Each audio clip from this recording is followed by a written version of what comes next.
अस्सलाम वालेकुम। अ, हम-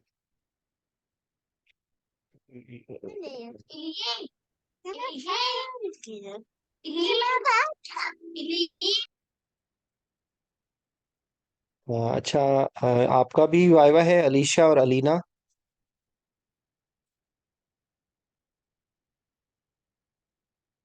आपको आवाज आ रही है?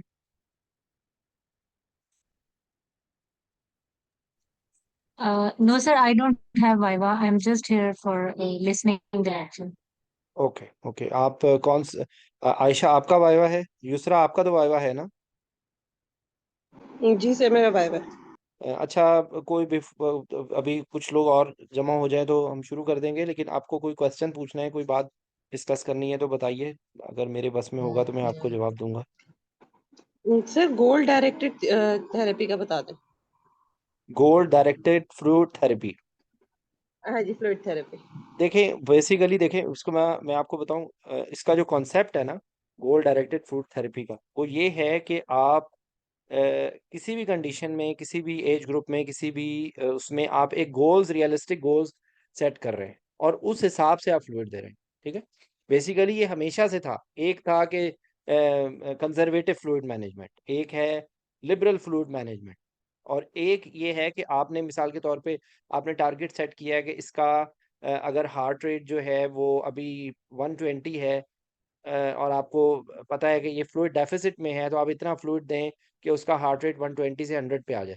अगर उसका ब्लड प्रेशर एक सर्टेन लिमिट पे है, तो आप उसको ऐसे उसको इतना फ्लूइड दें कि उसका ब्लड प्रेशर इम्प्रूव कर जाए उस सर्टेन लिमिट तक। ठीक है, बेसिकली ये गोल डायरेक्टेड फ्लूइड थेरेपी और डैमेज कंट्रोल रिसैसिटेशन के अंदर बहुत सारी चीज़ें कॉमन है। आप उसके अंदर यूरिन आउटपुट का कर सकते हैं, उसमें आप क्लिनिकल जो आपकी जो है जो क्लिनिकल कंडीशन है उसकी इम्प्रूवमेंट को कर सकते हैं। ठीक है ना? Anything else?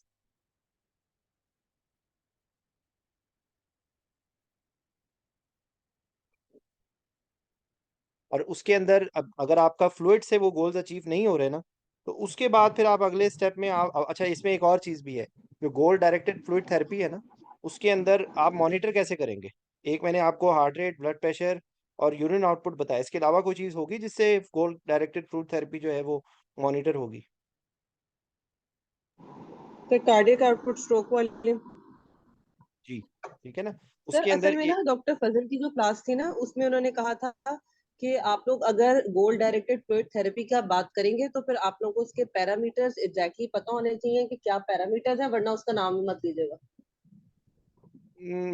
मैं खुद भी कल आपने इराज आपने बोला था ना, जी सर। तो मैंने आपको क्या कहा था? देखो, असल में बात बता, बात क्या होती है, जाहिर बात है, मैं एज सच मैंने एज एग्जामिनर तो काम नहीं किया, तो वो तो जितना भी एक्सपीरियंस है ये आप लोगों के साथ डिस्कशन करके है। जाहिर बात है, जो बंदा 30 साल से एग्जामिनर है वो आपको जो बात कह रहा है, और अगर मैं भी आपको वही बात कह रहा हूँ, तो इसका मतलब क्या है?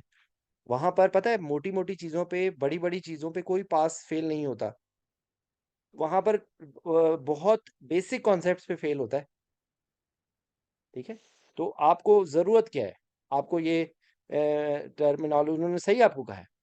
आपको मैंने कॉन्सेप्ट जो बता दिया ना, यही कॉन्सेप्ट है, मैंने पढ़ा नहीं है ये शायद मैंने कभी ज़िंदगी में ये टॉपिक नहीं पढ़ा। याद रखें बात आप। ये मैंने आपको तरतीब से सिर्फ इसके लफ्ज़ को समझ के मैंने आपको आंसर दे दिए। एग्जाम के अंदर try to answer like this. आपको इस आंसर पे यकीन करे, कोई फेल नहीं करेगा।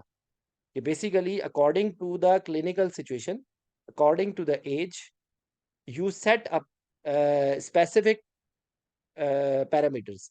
जो आप बता रही है ना कि इसका हर एज में डिफरेंट पैरामीटर्स होंगे ना, एक पैरामीटर तो नहीं हो सकता। मेरी बात समझ आई आपको? जी सर। क्योंकि हर हर एज ग्रुप का, हर क्लिनिकल सिचुएशन के अंदर आपकी डिफरेंट पैरामीटर्स होंगे ना। और एक और बात ये कि इस ये कोरिलेटेड है ये डैमेज कंट्रोल से भी। तो बेसिकली आपने एक गोल सेट करके उस हिसाब से फ्लूइड देना है कि आप वो गोल्स अचीव करें। वो गोल्स क्या होंगे? वो हार्ट रेट का होगा, वो ब्लड प्रेशर का होगा, वो टिश्यू परफ्यूजन का होगा, वो इवन इवन बोलें जरा, आप आपकी एक्सरसाइज है, और कौन सी चीज़ है जिससे आपको फ्लूइड स्टेटस का पता चलेगा?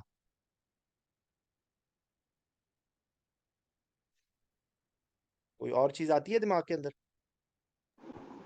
सर ब्लड प्रेशर आता है, जो है प्रेशर वो मैंने बता उसके दिया है, साथ हार्ट पता रेट बता चलेगा, दिया है। बाकी मॉनिटरिंग में।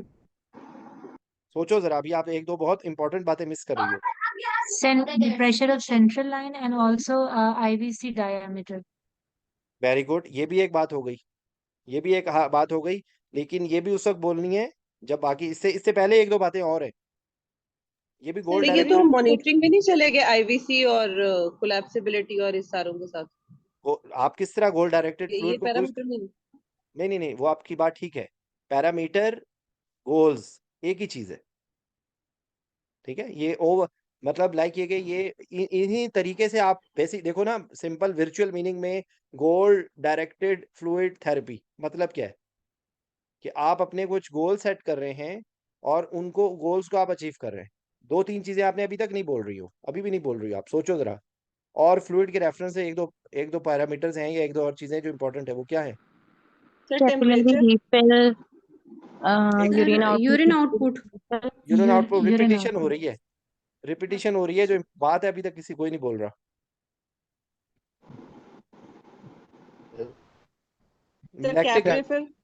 लैक्टेट का लेवल, रिफिल सर। ये वो हाँ टिश्यू, वो क्लिनिकल हो गया ना। क्लिनिकल आपको पैरामीटर्स नजर आएंगे कि वो रिस्पॉन्ड कर रहा है। लैक्टेट नहीं हो सकता। लैक्टेट लेवल से आपको फ्लूइड के रिस्पॉन्स का नहीं पता चलता। लैक्टेट लेवल है। उसके बाद एक और चीज है, mix Venus oxygen saturation. Of course हम जुगलर वीनस पे जाते हैं, लेकिन ये बेसिकली वो सेप्सिस के रेफरेंस से आ गया, लेकिन बात तो वही है ना, चीजें तो वही वही चीजें हैं, वही कॉन्सेप्ट आपका इस्तेमाल होगा, ठीक है। एम आई राइट? कोई एतराज?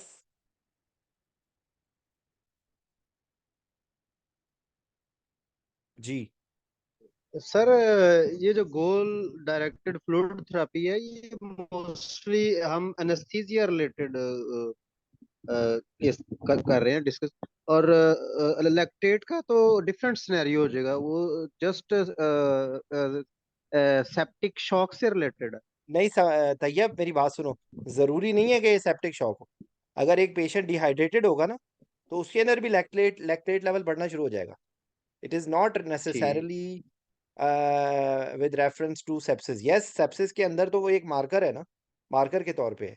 लेकिन अगर आपने एक पेशेंट जैसे मिसाल के तौर पे लिवर ट्रांसप्लांट है, अब लिवर ट्रांसप्लांट के अंदर बाद में टिश्यू परफ्यूजन के रेफरेंस से आपको पता चलता है वो तो लैक्टेट को वो हैंडल कर रहा होता है ना। तो वो बेसिकली ये सारी चीजें इंटरलिंक्ड है, ठीक है। ये वही कॉन्सेप्ट है, ये वही कॉन्सेप्ट है कि जो अभी मैंने एक खोला है इधर, मैं यहाँ पे मैं आपकी यहाँ पे मोबाइल से मैंने किया था, तो इसमें देखो सारी चीजें आती हैं गोल्ड डायरेक्टेड फ्लूइड थेरेपी के अंदर।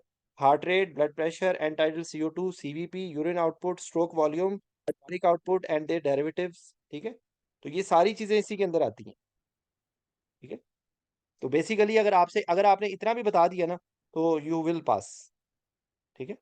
तो ये युसरा, आर यू क्लियर? जी सर। ठीक है, तो अच्छा। अम, अ, कल कल आपने बोला था, और इस वक्त कोई वाइवा कैंडिडेट आपके अलावा है? नहीं तो फिर मैं आपसे ही सवाल पूछता हूँ।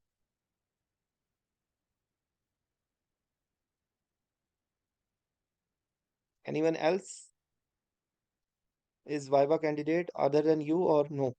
राबिया आप भी हो? सर यस, कल भी आप ही दोनों थे। एक मिनट।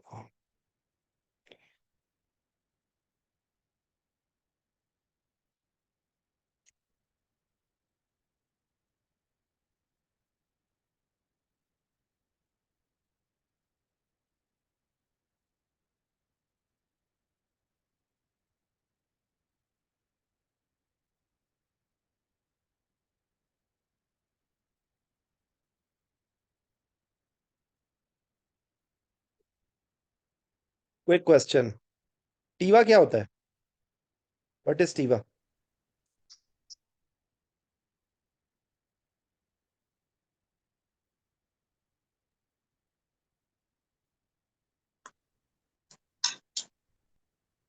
जी sir total IV anaesthesia. Okay. क्या इसका रैशनल क्या होता है? सर इसके अंदर हम लोग आईवी के थ्रू जो है वो ड्रग देंगे जो एज अ मसल रिलैक्सेंट और एज अ सिडेटिव दोनों काम करेगा। Muscle relaxant. सिडेटिव के तौर पे काम करेगा, मसल रिलैक्सेंट तो नहीं होगा, सिडेटिव होगा। सर प्रोपोफोल और फेंटेनिल मोस्टली दिया जाता है। मतलब वैसे तो मैं तो नहीं समझता कि इसका कोई डेफिनेशन बता सकता है, लेकिन अगर कोई डेफिनेशन आपसे पूछ रहा है कि टीवा की डेफिनेशन क्या है? सर टोटल आईवी एनेस्थीसिया ही है। Total IV anaesthesia it is more like, मैं खुद से बना रहा हूँ कि it is mode of providing the anaesthesia only exclusively through the IV route. ठीक है, बेसिकली इस ये मैसर रिलैक्सर यूसरा ये सही आंसर नहीं है। ठीक है ना? बेसिकली आप इसके अंदर ऐसी कंडीशन में जहां पर इनहेलेशनल एजेंट्स को आप नहीं यूज कर सकते, ठीक है, या कोई जिसके अंदर कोई ऐसी कोई कॉन्ट्राइंडिकेशन हो सकती है because of the patient condition और because of the surgical condition, जिसके अंदर आप इनहेलेशनल एजेंट्स नहीं दे सकते, so you only have to maintain the anesthesia which is constituting hypnosis, amnesia। ठीक है, तो analgesia analgesia. With IV agents. ठीक है, तो इसके अंदर वो आपसे जो फर्दर फिर वो क्वेश्चन, क्योंकि बेसिकली टीवा के अंदर अक्सर जो इंडिकेशंस होती है ना where you have to do the nerve monitoring और neuro monitoring. Can you give me some example where nerve monitoring is being done in anesthesia?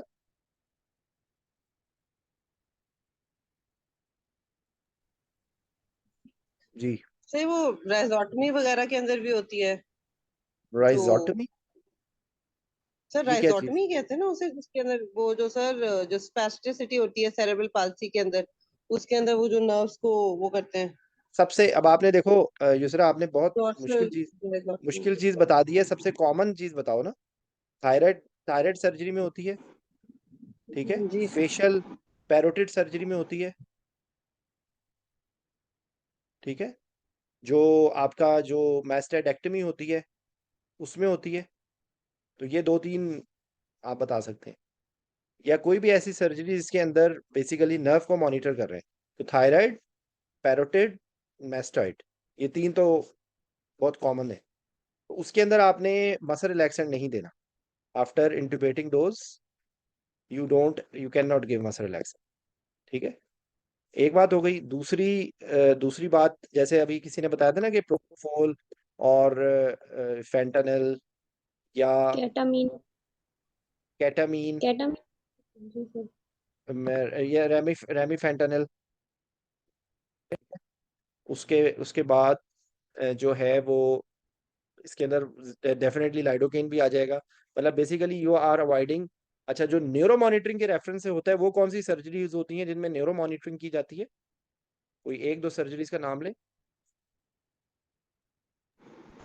Sir वो जो पोस्टीरियर वो अवेक क्रेनियोटमीज कराते हैं, स्टीरियोटेक्टिक सर्जरीज जो होती हैं।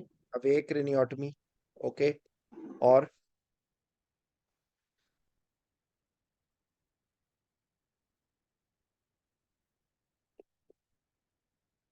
ये क्या है?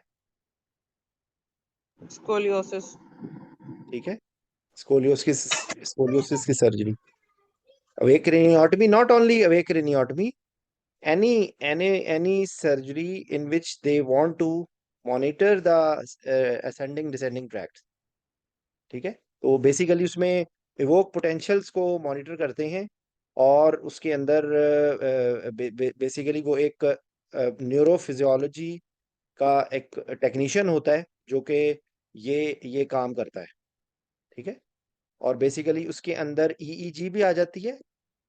उसके अंदर आपका इवोक पोटेंशियल्स जो हैं वो मोटर वोक पोटेंशियल्स, सेंसरी वोक पोटेंशियल्स और ऑडिटरी वोक पोटेंशियल्स। ठीक है, अच्छा, फिर उसके अंदर वो बेसिकली बिस का लेवल भी आ जाता है। वो बेसिकली उन सारी चीज़ों को मॉनिटर कर रहे होते हैं, और इसमें कॉन्सेप्ट ये होता है कि you should have maintenance with infusion, ठीक है, and boluses are not appreciated by them, क्योंकि बोलसेस से सडन चेंज आएगी, तो सडन चेंज से वो आइडेंटिफाई नहीं कर सकते कि क्या वो उस एरिया की वजह प्रॉब्लम हो रही है, या स्कोलियोसिस की अगर सर्जरी है तो वो स्पाइनल कॉर्ड की इंटेग्रिटी का मसला हो रहा है, तो वो इसलिए they don't want you to give boluses. So उसके अंदर फिर अगला वो, क्योंकि ये क्वेश्चन जो मैंने आपसे पूछा ना, ये स्पेशली विद रेफरेंस टू जो न्यूअर एडवांसमेंट, या एक जो एक ए टिपिकल से जो क्वेश्चन होता है ना, वो ए टिपिकल से क्वेश्चन के अंदर ये क्वेश्चन आता है, जो उसी से साथ है, वो आप पढ़ लें ज़रूर। टीसीआई बेसिक, मुझे मुझे भी बहुत ज़्यादा नहीं आता टीसीआई के बारे में, लेकिन टारगेट कंट्रोल इन्फ्यूजन का एक कॉन्सेप्ट होता है विच इज़ रिलेटेड टू टीवा। तो बेसिकली वो सिरिंज पंप होते हैं स्पेसिफिक, जिनके अंदर एक प्रोग्राम करके ना डाटा डाल दिया जाता है, जिसके अंदर पेशेंट डेमोग्राफिक डाटा होता है, एज, सेक्स, हाइट, और उसके अलावा जो है वो उन्होंने उसका, तो बेसिकली वो उसमें एक कंसिस्टेंट लेवल, क्योंकि जब दवाई जाती है बॉडी कंपार्टमेंट्स में जाती है, डिफरेंट कंपार्टमेंट्स में, ठीक है, तो इसकी थ्योरी ये है कि अगर मिसाल के तौर पे डेप्थ ऑफ एनेस्थीसिया आपने बढ़ानी है, या डेप्थ ऑफ एनेस्थीसिया को आपने मेंटेन रखना है एक सर्टेन लेवल पे, तो अगर आप इन्फ्यूजन देंगे, बेसिकली इसके अंदर उन्होंने मॉडल डाला हुआ है, उस मॉडल के जरिए वो आप उसमें वो लेवल उसमें एंटर कर देंगे, और अगर उस लेवल को आप ऊपर करेंगे तो वो automatically the pump will give a bolus, ठीक है, और मेंटेनेंस डोज को वो उस हिसाब से खुद से इंक्रीज करेगा कि वो जो लेवल्स है ना वो मेंटेन रहे। ये उसका कॉन्सेप्ट है, target control infusion with reference to compartment models. 3 compartment model जो होता है कि फैट का होता है, वेसल रिच ग्रुप होता है, वेसल जिसमें कम ब्लड फ्लो होता है वो, तो उसके साथ ये बोलस मेंटेनेंस, और जो है ना वो उसके लेवल को मेंटेन रखा जाए। इतनी भी अगर आपको बात पता है ना, अगर आपसे ये बाय द वे ये टॉपिक पूछ लिया जाए, क्योंकि ये 5 मिनट, ये टेबल बाय वे के जो टॉपिक्स होते हैं ना 5 मिनट्स के होते हैं, तो ये टॉपिक आपसे पूछा जा सकता है। ये इसी इसी तरह के एटिपिकल टॉपिक्स में नोरा भी है, जो हम लोगों ने काफी डिटेल से भी, आप लोगों ने तो नहीं अटेंड किया, लेकिन सर सर प्लीज टीसीआई पे थोड़ा और अगर यू कैन नहीं टीसीएस एक्सप्लेन तैयब, इससे वो ज्यादा में मेरे पंप को मेरे चलाना कैसे है सर वो मेरा कौन सा पंप आपने यूज किया श्नाइडर यार वगैरह वो बेसिकली उसमें ना मॉडल्स होते हैं, शिनाइडर मॉडल होता है, ठीक है, और एक मार्श मॉडल होता है, मुझे इतना एग्जैक्टली याद नहीं है, लेकिन उसका कॉन्सेप्ट यही है कि उसमें बेसिकली इसमें 3 दवाइयों का वो मॉडल है मौजूद, प्रोपोफोल है, रेमिफेंटेनिल है, ठीक है, और फेंटेनिल है। उसमें आप लेवल उसमें एंटर कर देते हैं, वो लेवल मेंटेन खुद पंप अपने हिसाब से लेवल मेंटेन रखता है, ठीक है, और उसके अंदर कई लिमिटेशंस हैं। इसका इसका आर्टिकल मौजूद है, ये इक्विपमेंट की किताब में भी लिखा हुआ है, और आर्टिकल भी इसका टीसीआई का है, तो आप लोग एक दफ़ा ना नज़र मार लो, युसरा आप भी और आबिया आप भी, और जो जो इम्तहान दे रहे हैं ना, वो एक दफ़ा उस पर नज़र मार ले। बेसिक कॉन्सेप्ट मैंने आपको बता दिया, बेसिक कॉन्सेप्ट यही है उसका। तो बेसिक कॉन्सेप्ट उसमें यही है कि कंपार्टमेंट मॉडल्स के हिसाब से आपको एक कांस्टेंट ड्रग लेवल का मेंटेन रखना होता है, क्योंकि because if you are doing neurophysiology you don't afford to change the level of anaesthesia. उसमें आपने मसल रिलैक्सेंट भी नहीं देना, तो आपने ऐसे एनेस्थीसिया देना है कि उसकी डेप्थ मेंटेन रहे। और जो इनहेलेशनल्स होते हैं वो इसलिए नहीं देते, इनहेलेशनल्स क्यों नहीं देते, क्योंकि वो सोमैटोसेंसरी वर्क पोटेंशियल करते हैं, और 2 चीज़ों पे ये मोटर वर्क पोटेंशियल दोनों पे इफेक्ट होता है इसका। और बेसिकली विद रेफरेंस टू क्या उनसे 2 पैरामीटर्स होते हैं जो देखते हैं वर्क पोटेंशियल्स में, सर एम्पलीट्यूड और लेटेंसी। एम्पलीट्यूड और लेटेंसी, ठीक है। तो ये आपसे वो सवाल पूछ सकते हैं कि एनेस्थेटिक मेडिकेशंस का किसका एम्पलीट्यूड पे इफेक्ट है, किसका लेटेंसी पे इफेक्ट है, तो ये आपको पता होना चाहिए। ये इवन टोक्स पे स्टेशन आ सकता है, ये इस टॉपिक के ऊपर वो टोक्स में भी आपसे स्टेशन पूछ सकते हैं, ठीक है। तो ये एक थोड़ा सा मैंने जितना मुझे ज़बानी याद है मैंने आपको उतना आइडिया दे दिया है, ये आप पढ़ लें, ये टॉपिक इंपॉर्टेंट है ये टॉपिक, ठीक है। वो ईआरसीपी का एनेस्थीसिया हम लोगों ने डिस्कस किया था, आपको बेसिकली वो नौरा के जो सारे कंसर्न्स हैं, अ, ये कोई एक आंसर करे, what are anaesthetic concerns in non operative room anaesthesia?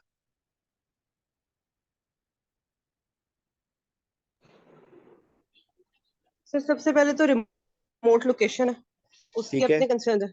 उसके बाद जो है अनफेमिलियर एनवायरनमेंट है, ठीक है। उसी में आ जाएगी रिमोट। और उसके बाद पेशेंट रिलेटेड कंसर्न्स हो जाएंगे और सर्जरी रिलेटेड कंसर्न्स हो जाएंगे।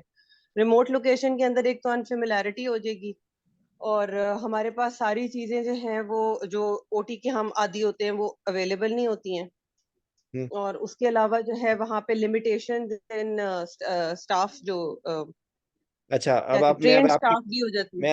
आपकी थोड़ी सी करेक्शन कर रहा हूँ। आपने अभी तक पिछले 40 सेकंड में एक ही बात को बार बार रिपीट किया है। हम्म। ठीक है, कोशिश करें अगले स्टेप पे जाएं। ये आपने एक पॉइंट बता दिया कि रिमोट एरिया है, लिमिटेड एक्सेस है, सॉरी, लिमिटेड मैन पावर है, अनफिल्मेड एनवायरनमेंट। नेक्स्ट, अब अगला क्या बात है?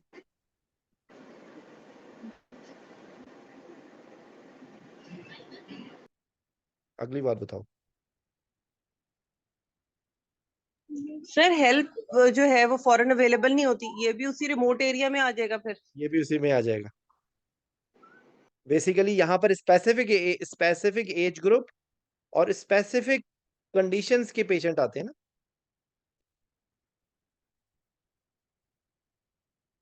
जैसे फॉर एग्जांपल ईआरसीपी है, ईआरसीपी के एक बिल्कुल एक डिफाइंड सा एज ग्रुप होता है, सॉरी, क्या नाम है इसका, डिफाइंड से कंडीशंस होती हैं। फिर उसके बाद अगर आप सीटी या एमआरआई की बात कर रहे हैं, तो सीटी एमआरआई नॉर्मल बंदे का तो कम ही होगा ना जीए में।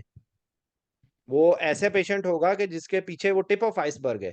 जैसे अगर आप एमआरआई करवा रहे हैं, तो हो सकता है उसको कंजेनिटल एनोमली हो। तो basically may be you will find very very complicated patients over there. ठीक है। फिर उसके बाद एक और जो इम्पोर्टेंट बात होगी कि अक्सर औकात, मतलब exceptions are usually they are short and day surgery procedure, usually. Of course exception will be there. So आपको आपके इसके अंदर डे सर्जरी के भी कंसर्न आ जाएंगे। ठीक है। फिर उसके बाद कई प्रोसीजर्स ऐसे होंगे, जैसे इवन इंटरनेशनली जो है वो ईआरसीपी में एंडोट्रेकियल ट्यूब आमतौर पे नहीं डाली जाती। तो आपने एयरवे की सिक्योर करने का भी कई दफ़ा एक ट्रिकी सिचुएशन होती है। ठीक है। तो बेसिकली ये रेडिएशन का है। अगर वो आप एमआरआई के बारे में पूछेंगे, तो आप एमआरआई से रिलेटेड चले जाएंगे, सीटी स्कैन के अंदर रेडिएशन का है। ठीक है। तो बेसिकली आप कोशिश ये करें कि जैसे अब ये नौरा मैंने आपको बताया ना, नौरा का 4-5, क्योंकि ये एक सडनली वो आपसे सवाल पूछ लेंगे, तो आपको उस टाइम पर, क्योंकि उनके पास देखो, ये मैं आपको वैसे बता रहा हूँ, ये पता ही आप सब लोगों को कि टेबल वाइवे के अंदर 25-25 मिनट की 2 टेबल्स हैं फॉर एग्जांपल। तो 25 मिनट को आप डिवाइड कर लें, 5 मिनट पे एक सिनेरियो होगा। आपने खुद अपना टाइम ज़ाया करेंगे अगर आप वहां पे रिपीट करेंगे बात को ना। तो ये चीज इसी तरह ही ओवरकम हो सकती है कि आपको पहले से कम कम वो चीजें कि जो आप एक्सपेक्ट कर सकते हैं ना कि वो पूछी जानी है, वो आप पहले से अपने दिमाग के अंदर प्रिपेयर करके और उनके पॉइंट्स को रिपीट कर लें। ठीक है। ठीक है यूसरा। जी सर। अच्छा, तो उसके बाद जो है एक मैं आप लोगों को और प्रैक्टिस करवाना चाहूंगा, क्योंकि देखो जो हिमाटोलॉजी है ना, हिमाटोलॉजी का तकरीबन 4-5 बीमारियां हैं, वो जरूर उसमें से एक क्वेश्चन आप लोगों से जरूर पूछा जाएगा। या वो थैलेसीमिया होगा, या वो सिकल सेल डिजीज होगा, या वो कोई भी और एनीमिया की टाइप होगी। ठीक है। उसके बाद एक टॉपिक जो मुझे नहीं आता, इसलिए मेरे से ना पूछिएगा, लेकिन पढ़ लें जरूर, पोरफायरिया है। ठीक है। ये एक ऐसा टॉपिक है जो बहुत दफा नहीं पूछा गया, लेकिन ये टॉपिक पूछा जा सकता है, क्योंकि ये हिमाटोलॉजी की जो लिस्ट है ना, उसके अंदर आप इसके अंदर इसको भी शामिल करें। ठीक है। पोरफायरिया। और उसके बाद जो आपकी वॉर्न विलिब्रेंट डिजीज है और हीमोफीलिया है। ठीक है।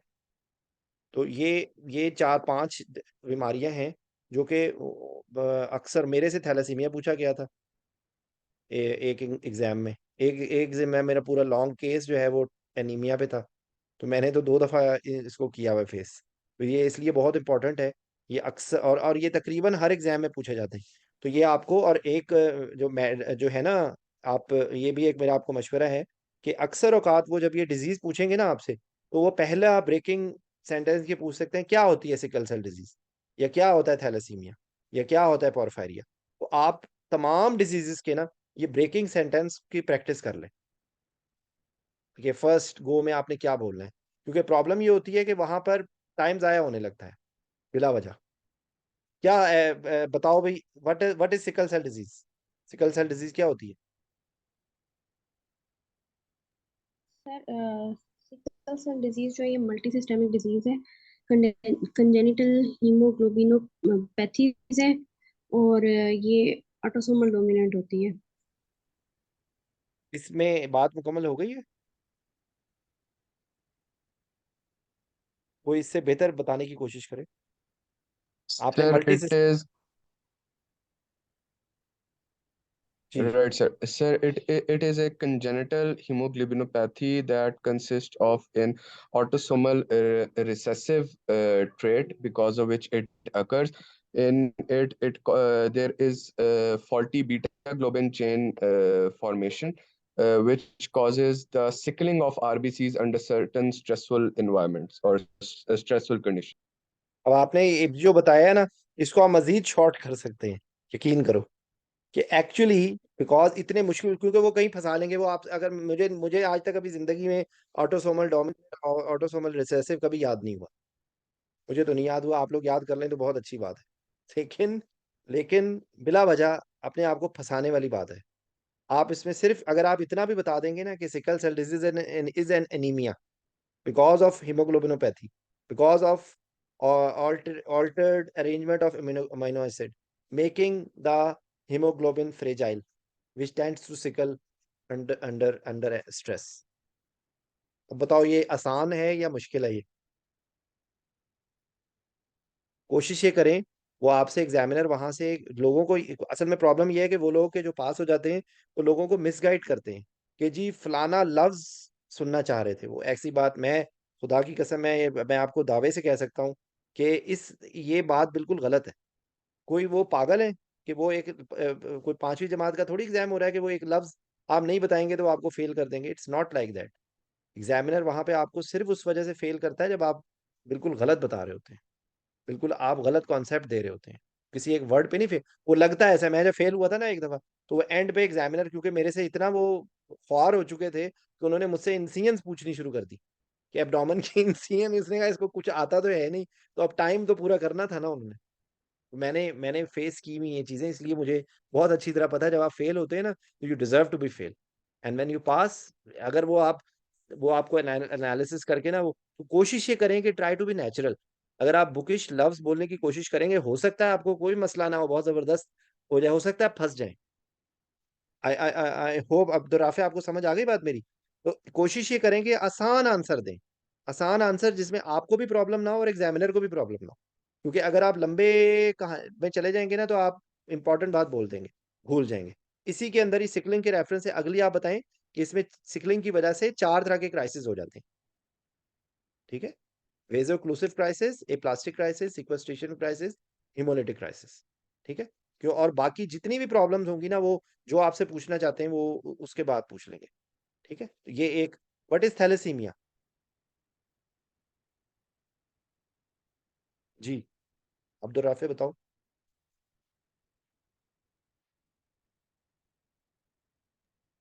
Sir, thalassemia is again a congenital issue.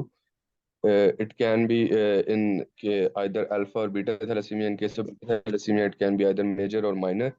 So, major again, I'm sorry if I state that it is genetically autosomal नहीं आप बताओ, recessive. मैं आपको ये नहीं Right, कहा sir. कि आप ये ना बोलो। आप मेरी बात को समझे नहीं। Right, sir. अगर किसी नहीं को नहीं मैं आता समझ है, गया सर. अगर आपको डिफेंड करना आता है, मैं नहीं डिफेंड कर सकता। मुझे अगर अगर ठीक. मुझसे गलती से उसने पूछ लिया कि ऑटोसोमल जैसे वो डोमिनेंट क्या होता है, मैं तो फंस जाऊंगा, तो मैं नहीं बोलूंगा। मैं कह दूंगा कि ये एक हीमोग्लोबिनोपैथी है, बट वो आपसे नहीं पूछना ये एग्जाम में। ये ना ये चले आगे चले, शाबाश। So, sir, it is a congenital disease that causes anemia, and faulty hemoglobin formation that leads to decreased oxygen carrying capacity. हाँ ठीक है ना, ये मतलब अगर आप उसके आगे अल्फा बीटा में क्या डिफरेंस होता है, मेजर थैलेसीमिया मेजर और माइनर में क्या डिफरेंस होता है, ठीक है, क्योंकि अल्फा चेन की प्रॉब्लम होगी तो वो अल्फा थैलेसीमिया है, और जो Yes. बीटा चेन की प्रॉब्लम होगी तो वो बीटा, मुझे बहुत अच्छी तरह ये याद नहीं है, लेकिन बहरहाल बेसिकली ये आपको explain ultimately oxygen carrying capacity, ये आपका ये चीज़ आपको एग्जामिनर को पता चलेगा कि इसको पता है कि अल्टीमेटली प्रॉब्लम क्या हो रही है, अगर एबनॉर्मल चेन है, एबनॉर्मल चीज़ है, तो उसकी वजह से अल्टीमेटली प्रॉब्लम क्या हो रही है, ठीक है। Thank तो you, sir. ये चीज़ है। तो कॉमन कोई भी एनीमिया हो उसके अंदर कुछ बातें कॉमन होती हैं, तो उसमें उनमें से कॉमन बात ये होती है कि चाहे वो थैलेसीमिया हो, चाहे वो सिकल सेल डिजीज हो, उसके अंदर मल्टीपल ब्लड ट्रांसफ्यूजन की वजह से प्रॉब्लम्स होती हैं, इन्फेक्शंस की प्रॉब्लम होगी, अगर छोटा बच्चा है जो ग्रोथ की एज में है तो उसके अंदर वो थैलेमिक फेस होता है, मैक्सिलरी प्रोमिनेंस होती है, डिफिकल्ट एयरवे होता है, फिर उसके बाद जो है आयरन के ओवरलोड की प्रॉब्लम होती है, आयरन के ओवरलोड की प्रॉब्लम की वजह से एरिथमियाज हो सकते हैं, मायोकार्डाइटिस हो सकता है, there are so many problem, वो लिवर के अंदर प्रॉब्लम हो सकती है। तो ये आपको मोटा मोटा 4-5 बातें अगर आपने बता दी कि ये प्रॉब्लम हो सकती है, you will pass, simple as that, ठीक है ना। बाकी एनीमिया, कोई भी एनीमिया होगा उसके अंदर कंसर्न वही होंगे, या वो एनीमिया आपने बताना है कि या तो वो आपने evaluation will be on the basis of whether the patient is compensated or decompensated. If patient is decompensated, then there will be high risk for the anesthesia. Even at the induction, you will have to be very careful. तो उसके अंदर आप बता सकते हैं कि ये चीजें, तो ये इसको हैंडल करने का ये तरीका है, ठीक है। तो ये दो तीन मतलब आप इसी तरह प्रैक्टिस करें तमाम डिजीजेस की, मेरा मशवरा है। माइस्थीनिया ग्रेविस क्या होता है, जीबी सिंड्रोम क्या होता है, टेटनस क्या होता है, यानी कि ब्रेकिंग, तो ये हो पता क्या है, जब आप शुरू में बोलते हैं ना और आपकी गरारी चल पड़े ना, तो आप लोग कोई गए गुजरे थोड़ी है कि आपको आता नहीं है, सबने पढ़ा हुआ है, सबको सब कुछ आता है, वहां पर सिर्फ जब वो जबान की लुकनत जो है ना वहीं पे फंस जाता है, ठीक है। तो ये आपको मेरी एक है, क्योंकि टाइम थोड़ा है, मैं तो जितना मैं टाइम दे सकता हूँ वो मैं देने की कोशिश कर रहा हूँ। आप लोग जो है वो ये इस तरह से अभी आने वाले जो चंद दिन हैं, अभी आपके पास 22-20 दिन हैं, इन 20 दिनों में मेरा आपको मशवरा है कि रोजाना डिजीजेस की एक लिस्ट बनाएं, सर्जरीज की एक लिस्ट बनाएं, तमाम एनेस्थीसिया से रिलेटेड जो इक्विपमेंट है उसकी लिस्ट बनाएं, ठीक है, और उसकी चीज़ों को इस तरीके से रिवाइज करें। सर्जरी है, जैसे अगर विद रेफरेंस टू सर्जरी, मैंने कई दफ़ा शायद आप लोगों ने ये पहले भी सुनी हो डिस्कशन, लेकिन कि जो सर्जरी है ना तो उसके अंदर उसकी अर्जेंसी देखनी है, ठीक है, उसका रिस्क देखना है, तमाम सर्जरी के लिए ये कॉमन पॉइंट है कि आप कोई भी आपको सर्जरी बताएं तो आपके दिमाग में आना चाहिए कि उसके अंदर रिस्क क्या है, risk with reference to overall mortality morbidity and with specific with reference to bleeding, ठीक है, ये एक बात हो गई। फिर उसके बाद आप मजीद उसके अंदर करेंगे कि भाई सर्जरी की साइट क्या है, सर्जरी की इंसिजन क्या है, ठीक है, उस सर्जरी के अंदर पोजीशन क्या होती है, क्योंकि पोजीशनिंग से रिलेटेड बातें भी आ जाएंगी ना। फिर उसके बाद जो है उस सर्जरी के बाद यूजुअली पोस्ट ऑप कोर्स कहाँ पे होगा, पेशेंट सर्जरी के बाद कहाँ जाएगा, ठीक है।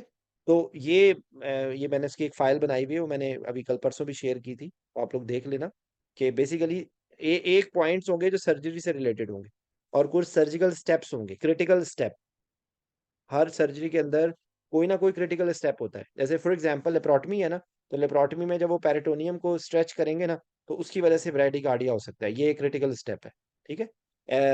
लेप्रोटमी लेप्रोस्कोपिक सर्जरी है, ट्रोकार को इंसर्ट करते हैं, उस ट्रोकार को इंसर्ट करने से वेजोवेगल हो सकता है, न्यूमोपेरिटोनियम करते हैं, सडनली वेजोवेगल हो सकता है। जब इसी तरह वो किया तो उन्होंने उसके बाद प्रेशर सिम्टम्स आए, जिसकी वजह से वीनस रिटर्न कम हुआ और कार्डिक आउटपुट कम हो गया और एंडोब्रोंकियल हो गई, ये क्रिटिकल स्टेप है।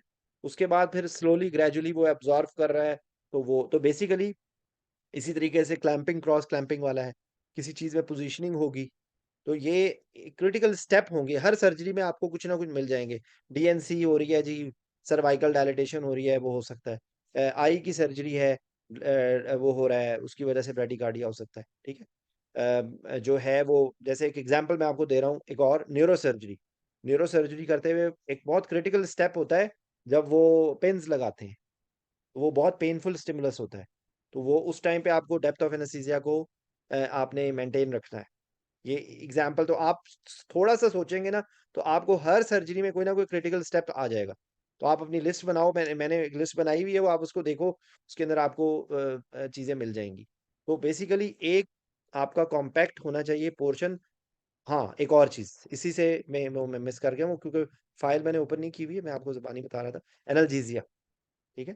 कि आपने हर सर्जरी का आप अपना जो कॉमन 20-25 सर्जरीज़ है ना, लेप्रोटमी है, अपेंडिसेक्टमी है, कोलिसिस्टेक्टमी है, फ्रैक्चर्स हैं, जॉइंट के रिप्लेसमेंट्स हैं, उसके बाद जो जी, वो लिस्ट मैं शेयर करूँ? मैं लिस्ट बहुत दफ़ा शेयर कर चुका हूँ, अनफॉर्च्यूनेटली आप लोग देखते ही नहीं हैं। 1 मिनट।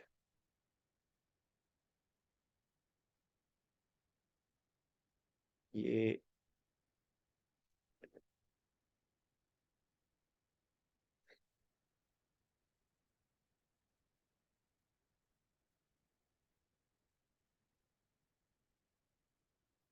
ठीक है, ये विद रेफरेंस टू डिज़ीज़ था। 1 मिनट पहले, क्योंकि सर्जरी की बात कर रहे हैं तो सर्जरी पहले ये देखें। ये है surgical urgency, surgical risk, bleeding risk, patient position required, usual duration, incision and level of anaesthesia required. ठीक है, कोई एक स्पेशल एनेस्थीसिया की टेक्निक आपको सर्जरी के लिए यूज करनी पड़े फॉर एग्जांपल, तो वो आपको पता होना चाहिए। Possible anaesthesia options, possible analgesia options, potential concerns and complications, specific age group prone for that surgery. जैसे फॉर एग्जांपल कुछ सर्जरीज हैं जो स्पेसिफिक एज ग्रुप में, अब जब भी नी रिप्लेसमेंट की बात आएगी तो वो 99% केसेस में ओल्ड एज होगा, जिसको ऑस्टियोआर्थराइटिस होगा। तो आपके दिमाग में आ जाना चाहिए कि osteoarthritis, limited cardiac limited mobility, आप कार्डिक रिजर्व उसका चेक नहीं कर सकते। फिर ऑस्टियोआर्थराइटिस का पेशेंट है, उस पेशेंट में हो सकता है, मोस्ट प्रोबेबली हो सकता है वो स्टीरॉइड भी ले रहा हो सकता है वो एनसेड्स भी ले रहा हो। अगर उसको कोई और डिजीज है, रोमाटाइड आर्थराइटिस है या एनकाइलोजिंग स्पॉन्डिलाइटिस है, तो उससे रिलेटेड कंसर्न्स आ जाएंगे।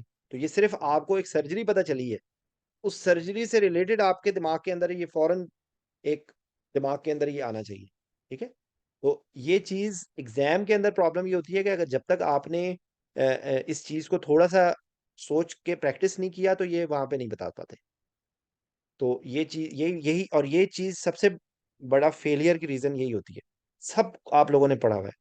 मेरा मशवरा ये है कि अगले 20 दिनों में आप लोग प्रैक्टिस करें इस चीज़ की। तो ये एक है, जैसे मिसाल के तौर पे इसके अंदर मैं फिट करूंगा कि अगर मिसाल के तौर पे बेरियाटिक सर्जरी है, तो ये मैंने बेरियाटिक सर्जरी के रेफरेंस से किया कि स्पेशल स्पेशल आपको इक्विपमेंट चाहिए होगा, स्पेशल आपको टेबल चाहिए होगी, आपको बीपी कफ के लिए चीज़ें चाहिए होंगी। अगर कोई छोटा बच्चा आ रहा है सर्जरी के लिए, तो उसके लिए आपको वार्मर चाहिए होगा, टेम्परेचर आपको मेंटेन रखना है, आपको स्पेसिफिक साइज का इक्विपमेंट चाहिए। तो ये बेसिकली ये वो बातें हैं जिनके नंबर्स होंगे एग्जाम। तो अगर आप ये अपने आप को प्रैक्टिस कर लें, तो ये ग्रुप बहुत थोड़े से बन जाएंगे। वो 20-25 ग्रुप होंगे जिस जो आपको तमाम वाइवे के अंदर फिट हो जाएंगे। ओबीस पेशेंट का एक ग्रुप है, पीडियाट्रिक पेशेंट का ग्रुप है, एल्डरली पेशेंट का ग्रुप है, प्रेग्नेंट पेशेंट का ग्रुप है, स्मोकर है, ओपीआई डिपेंडेंट है, स्टीरॉयड डिपेंडेंट है। अब अगर आप लिस्ट बनाए ना, तो हाइपरटेंसिव पेशेंट है, डायबिटिक, ये बहुत कॉमन है। ठीक है ना, तो इनकी आप आंसर्स को पहले से प्रिपेयर कर लें। स्मोकर है ना, तो आपके दिमाग के वो ये स्मोकिंग के रेफरेंस से क्या है, स्मोकिंग सेसेशन कितने दिन में क्या इफेक्ट आता है, ये एक बात हो गई। स्मोकिंग के इफेक्ट्स क्या होते हैं, निकोटीन से रिलेटेड होगा, कार्बन मोनोऑक्साइड के से रेफरेंस से होगा, एयरवे की रिएक्टिव हाइपर रिएक्टिविटी होगी, स्पूटम होगा। तो ये आप पहले से याद कर लें, क्योंकि ये 99% चांसेस हैं कि स्मोकिंग का वो आपसे पूछेंगे ही पूछेंगे, कहीं ना कहीं वाइवे में, टेबल वाइवे में, लॉन्ग केस में, कहीं ना कहीं। इसी तरह ओबेसिटी है, तो ओबेसिटी के आप कंसर्न्स या ओबेसिटी, तो कोई भी ओबीस पेशेंट आएगा, तो आपने ओबीस पेशेंट को कैसे एवेलुएट करना है? जी, ओबीस पेशेंट को आपने आपके दिमाग में होना चाहिए कि अगर मॉर्बिडली ओबीस पेशेंट है, तो आप उसको रूल आउट करने के लिए ओएस से आप स्टॉप बैंक क्राइटेरिया को के अंदर देखेंगे। तो आपने चाहे उसके अंदर स्टॉप बैंक का स्कोर क्या है, अगर उसका ज़्यादा है, तो उसको आप उसकी स्लीप स्टडीज़ करवाएंगे। ये उसकी तरतीब है। और उसके अलावा देखेंगे डिकम्पनसेशन हर सिस्टम में, रिस्पायरेटरी सिस्टम में क्या प्रॉब्लम हो रही है, कार्डियोवास्कुलर सिस्टम में क्या प्रॉब्लम हो रही है, जो है वो उसको GERD के चांसेस होंगे, उसके अंदर डिफिकल्ट आईवी लाइंस होंगी, उसके अंदर मॉनिटरिंग की प्रॉब्लम चैलेंजेस होंगे। तो ये आप पहले से याद कर लें, क्योंकि इस बात के बहुत ज़्यादा चांसेस हैं कि ओबेसिटी आए। एल्डरली पेशेंट हर एग्जाम में पूछा जाएगा आपसे, तो एल्डरली के लिए आप पहले 10-12 बातें जो है वो एल्डरली की याद कर लें। कोई बताएगा एल्डरली का ही रेफरेंस से क्या कंसर्न्स हैं, क्या क्या इंपॉर्टेंट पर्ल्स होंगे एल्डरली पेशेंट के हिसाब से?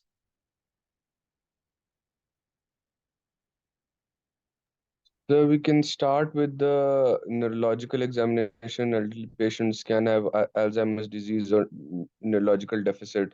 So maybe a communication gap can be there. Then we can move on to the respiratory system. They have increased closing capacity. So respiratory issues are also there. There is decreased FRC. So by the way FRC decrease नहीं होती, maintenance. मैं Sorry, आपकी sir. इस बात Closing से capacity. Okay. ठीक है sir. हाँ। Closing capacity is increased. और आप That's अगर it. इसको समराइज करें, कम कोशिश करें, कम खर्च वाला नशी। Okay, कम sir. खर्च वाला Okay, नशी में sir. क्या होगा? Understood. पोजीशनिंग से रिलेटेड प्रॉब्लम है, डिफिकल्ट आईवी लाइंस हैं, Right, sir. डिफिकल्ट मास Right, sir. वेंटिलेशन है बिकॉज ईट एंचुलस है। उसके बाद जो है वो जो कार्डियोवास्कुलर रिस्पॉन्सेज बहुत अब रिस्पॉन्स सही नहीं आएगा, पेशेंट कैन सडनली कोलैप्स। ठीक है, इजी Stress डिसैचुरेशन है, response decreased होगा. इजी ठीक डिसैचुरेशन। हो अब गया. आपने एफआरसी और क्लोजिंग कैपेसिटी ये बताने की जरूरत नहीं है। आप ये कहें कि ठीक हो गया because of sir. Changes in respiratory, अगर उन्होंने जो डिटेल पूछनी होगी ना वो आपसे पूछ लेंगे। ये आप उनको सिर्फ जिस तरह खबरनामा पहले जमाने में आप लोगों ने तो वो खबरनामे देखे नहीं है ना, वो 2 मिनट की वो जो आती है वो जो होता है ना जो जियो ताज़ा तरीन, आपने सिर्फ उनको जियो ताज़ा तरीन बताना है, तो उनको ओके ये सर. पता लग जाएगा कि इस बंदे का कॉन्सेप्ट क्लियर है। ठीक है, तो आप ओके सर. आपके दिमाग और सो ये लफ्ज भी बोलने की जरूरत नहीं है कि कार्डियोवास्कुलर सिस्टम में ये होगा। मैं ये नहीं कह रहा हूँ कि आप अपने दिमाग में याद रखें, लेकिन वहां पर कोशिश ये करें कि अपने अल्फाज को कम से कम रखें, ताकि फायदा ये हो कि भूल क्यों होगा क्या अगर आप if you are very fast आवा आवा फिर भी हो जाएगा। ये आप ये ना समझे कि आप गलत बता रहे हैं, आप बिल्कुल सही बता रहे हैं। लेकिन इसमें एक प्रॉब्लम सिर्फ ये होगी कि अगर उन्होंने आपसे कुछ और पूछना है या कुछ और डिटेल पूछना चाह रहे हैं और आप एक खामखा चीज में घुस गए, तो वो इरिटेट हो जाएंगे। समझ आई? ये तो मैं आपको प्रैक्टिस के लिए समझा रहा हूँ। तो इस सर तरह एक का दफा रिपीट करके ट्राई कर लूं. जी, जी, बोलो, शाबाश। Okay, sir. So, sir, there can be position-related issues with old people. There can also be poor dentition that can lead to difficult airway maintenance.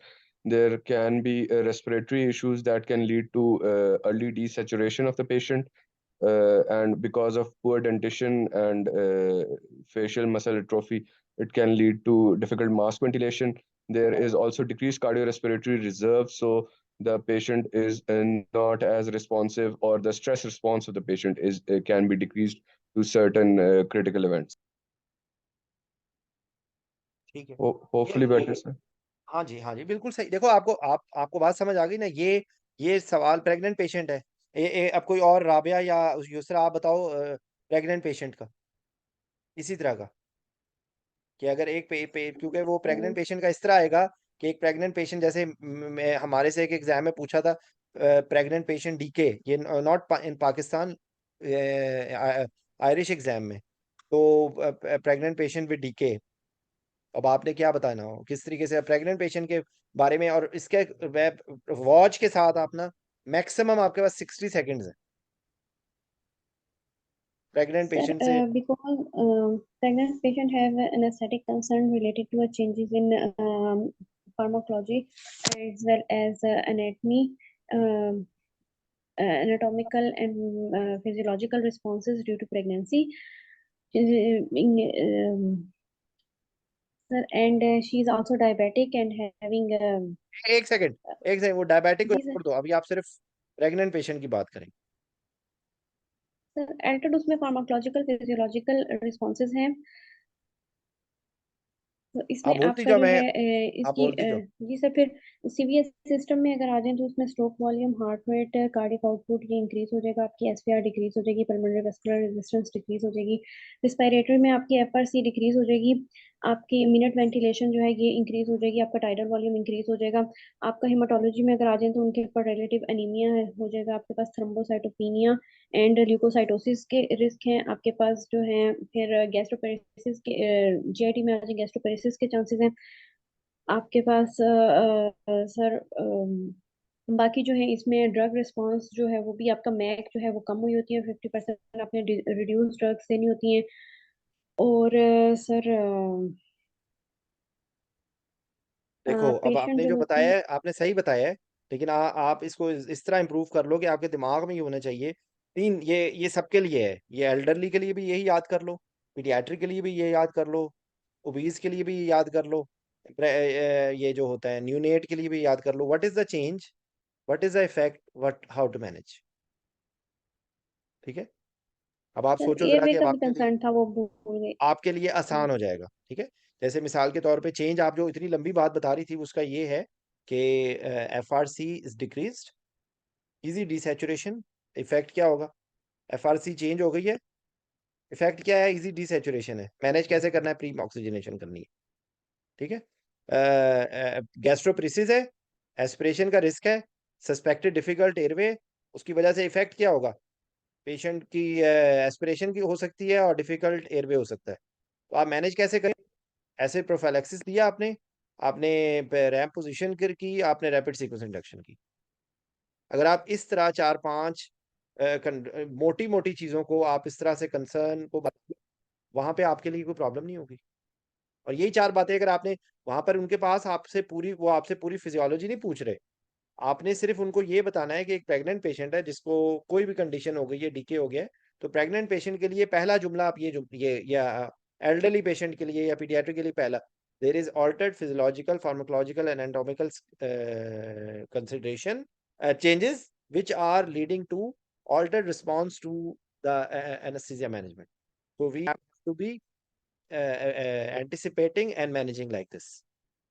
ठीक है, तो because easy desaturation we will pre-medicate, pre-oxygenate. Risk of aspiration, we will give acid prophylaxis. Difficult intubation, so we will do rapid sequence induction and we will do ramp position. ठीक है, तो ये एक जरा impressive answer होगा। और सबसे बड़ी बात ये कि आप वहाँ पे चीजें इंपॉर्टेंट चीज नहीं भूलेंगे। वहाँ पे वाइवे में असल जो इम्पोर्टेंट चीज होती है ना कि आप वहाँ पर कोई जो इम्पोर्टेंट बात है वो ना बोलें और कोई ब्लंडर ना मारे। ये दो चीजें आपको पास कराती हैं, क्योंकि इतनी देर में वो आपसे सारी बात पूरी किताब नहीं सुन सकते। वो आपसे पूरा रिस्पॉन्स नहीं पूछ सकते कि कितने परसेंट कम होता है और कितने परसेंट ये होता है और कितना वो होता है। वो एटलीस्ट टेबल वाइवे में तो मुमकिन ही नहीं है, पॉसिबल ही नहीं है। क्योंकि जस्ट इमेजिन करो कि वो आपसे उन्होंने सर्जरी के बारे में भी पूछना है, उन्होंने आपसे उस जो पेशेंट का जो ग्रुप है, जो पेशेंट की जो कंडीशन है वो उसके बारे में भी पूछना है, और उन्होंने जो डिजीज है उसके बारे में भी पूछना है, और उसके बाद जो एनेस्थीसिया की मैनेजमेंट। अब मुझे बताओ ये किस तरीके से आप करेंगे।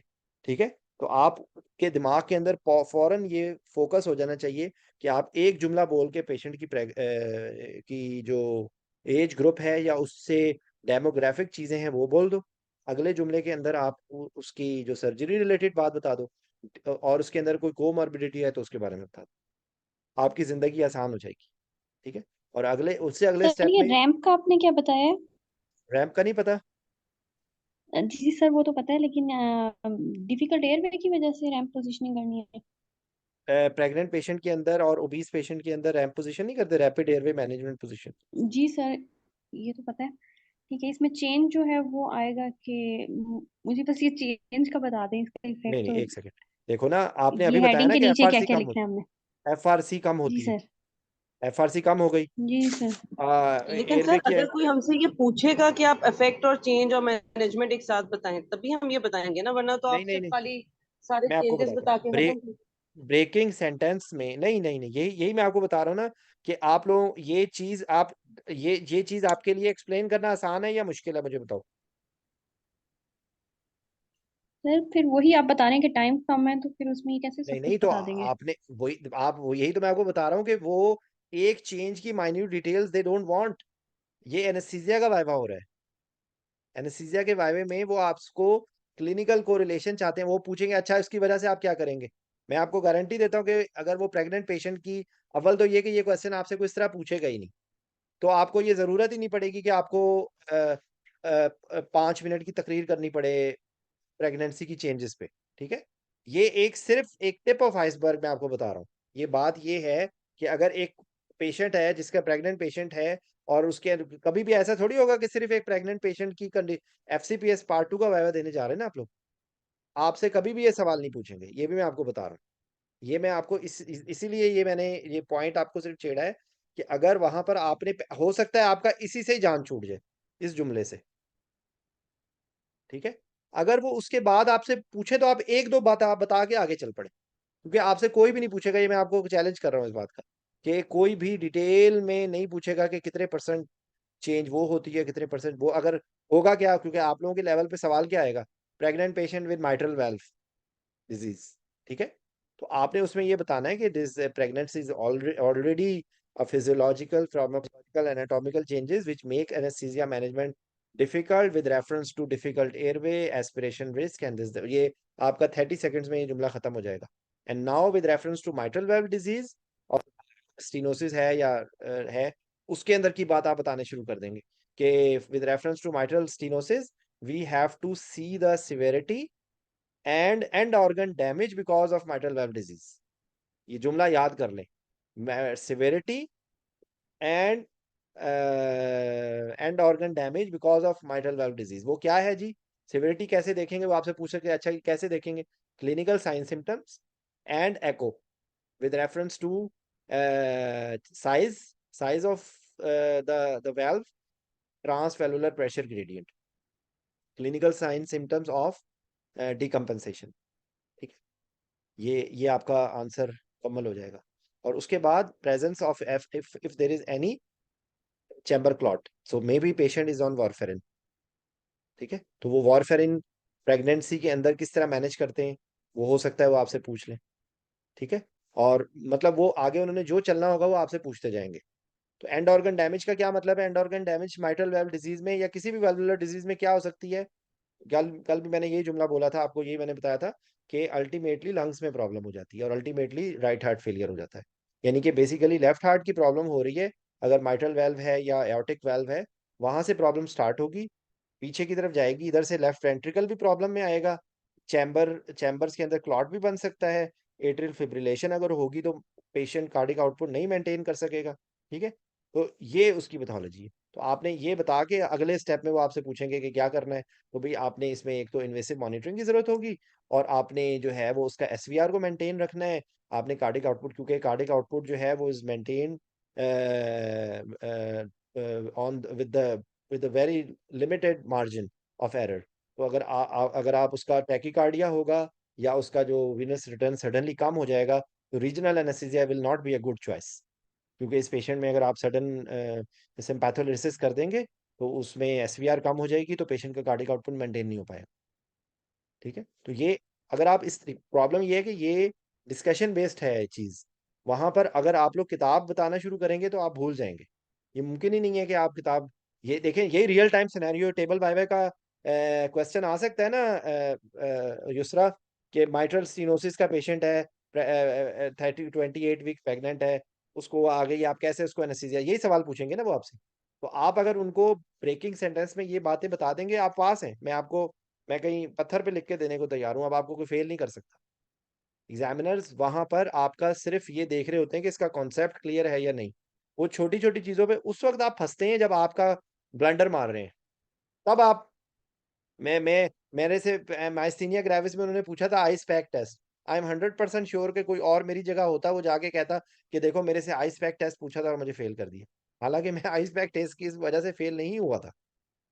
मैं फेल मैंने कई दफा लाइव मैंने लोगों को बताया कि मैं लेजर सर्जरी मैं बगैर एंडोट्रेकियल ट्यूब के करवा रहा था। अब मैं बैठ के सोचता हूँ कि वो उन्होंने मुझे चमाट थप्पड़ नहीं मारा, ये उनकी मेहरबानी थी कि अगर कोई एक बंदा लेजर सर्जरी बगैर एयरवे को मैनेज किए बगैर बता रहा है तो वो फिर पास हो सकता है। इसलिए आप रिलैक्स रहें, अल्लाह पे भरोसा रखें और अपने ऊपर भरोसा रखें। आप लोगों को सब कुछ आता है, सिर्फ आपको उस चीज़ों को ये जिसको कहते हैं कि उस चरखे में से निकल के बाहर आना है। ठीक है, एग्रीड और नॉट एग्रीड युसरा? आपने आपने जो सवाल पूछा था ना जी कि सर। ये इसको मतलब आपकी इस पॉइंट को मैं सिर्फ क्लैरिफाई कर रहा हूँ कि आपको डिटेल नहीं बतानी, आपसे कोई डिटेल नहीं मांग रहा। मैं आपको ये नहीं कह रहा हूँ कि उन्होंने आपसे कोई बात कुछ और की और आप उनको मैनेजमेंट बतानी शुरू कर दें, मैंने ये नहीं कहा। मैंने आपको ये कहा है, वो आपसे सवाल ये कहेंगे कि भाई एक प्रेग्नेंट पेशेंट है या एक एल्डरली पेशेंट है who is coming for TURP for example. तो आप उनको ये जुमला अगर बोल देंगे ना, तो आपने उनको ये बता दिया कि इसको ये पता है कि ये एल्डरली पेशेंट के अंदर डिफरेंट एनेस्थीसिया। तो ये मैं आपको बता रहा हूँ कि ये 30 सेकंड में, ये जवाब की प्रैक्टिस आप ऐसे करेंगे, ये 30 सेकंड में आप आंसर मुकम्मल कर लें। और ये प्रैक्टिस आप सिर्फ ये बोल बोल के प्रैक्टिस कर सकते हैं। Difficult airway, difficult intubation, risk of aspiration, hypercoagulable state, changes in MAC because of progesterone. बात खत्म। कितनी टाइम लगा मुझे बोलने में? ठीक है। तो ये मेरा मशवरा है कि जुमला अगर उनको जो डिटेल पूछनी होगी वो आपसे पूछ लेंगे। अदरवाइज आपका ये जो ये ब्लॉक है ना, जो प्रेग्नेंट पेशेंट को अगर उन्होंने देखो ना माइटल स्टेनोसिस को वो वैसे भी पूछ सकते हैं ना। अगर वो प्रेग्नेंट पेशेंट को साथ ऐड कर रहे हैं तो इसका मतलब है कि दे वांट कि प्रेग्नेंट पेशेंट के अंदर की चेंजेस को कैसे कोरिलेट कर रहे हैं माइटल स्टेनोसिस। ठीक है, ये पॉइंट है उसमें। कोई क्लैरिफिकेशन मजीद चाहिए तो प्लीज बताओ।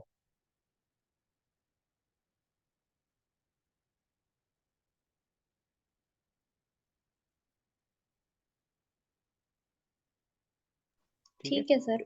तो ये आप, मेरा मशवरा है कि आप ये याद कर लें। आपको मैं गारंटी देता हूँ कि आप वहाँ पर सर्जरी से रिलेटेड और डिजीज से रिलेटेड वो जो भी आपसे क्वेश्चन डिजीज जो भी पूछ रहे हैं ना, तो आप अपने दिमाग को स्कैन करके इस तरह बताना शुरू कर दें, आप गलत नहीं करेंगे। कि उसकी मेन कैटेगरी क्या है। जैसे हमने बात की थी एनीमिया की ना, वो सॉरी सिकल सेल डिजीज की, तो वो मेन कैटेगरी उसकी एनीमिया है। पैथोलॉजी क्या है, वो पैथोलॉजी की बात हो गई। और उसकी वजह से फिर प्रॉब्लम्स क्या हो रही हैं, सिकलिंग हो रही है और ये हो रहा है।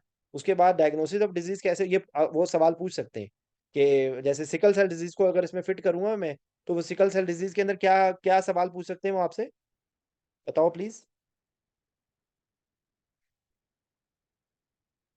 सर क्राइसिस इसके। नो नो, वो क्राइसिस तो हाँ क्राइसिस भी है, लेकिन बेसिकली जो है इसमें हीमोग्लोबिन एस लेवल। ठीक है, क्योंकि हीमोग्लोबिन एस लेवल के रेफरेंस से आप उसको उसकी सिवियरिटी और उसको देखेंगे कि उसमें कितनी प्रॉब्लम्स हो सकती। तो जब इसमें आपको जब अब आएगी, तो हीमोग्लोबिन एस और any complication if it is there, वो कॉम्प्लिकेशंस में क्या क्या हो सकती है। इसमें पेन के क्राइसिस होते हैं, और सिकलिंग क्राइसिस कहीं पे भी हो सकता है। इसके अंदर जो है वो स्ट्रोक भी हो सकता है, इसके अंदर एब्डोमिनल पेन भी हो सकती है, प्रायप्रिज्म भी लिखा हुआ है इसके अंदर, बहुत सारी चीजें हैं इसके अंदर। ठीक है, तो बेसिकली आपको हीमोग्लोबिन एस लेवल, तो आप पहला जुमला ये बोलें कि in addition to the haemoglobin level, importance in this case will be the level of hemoglobin S. So if for elective surgery, it should be less than 30%. If it is not there, you have to do exchange transfusion. You have to get opinion from hematologist.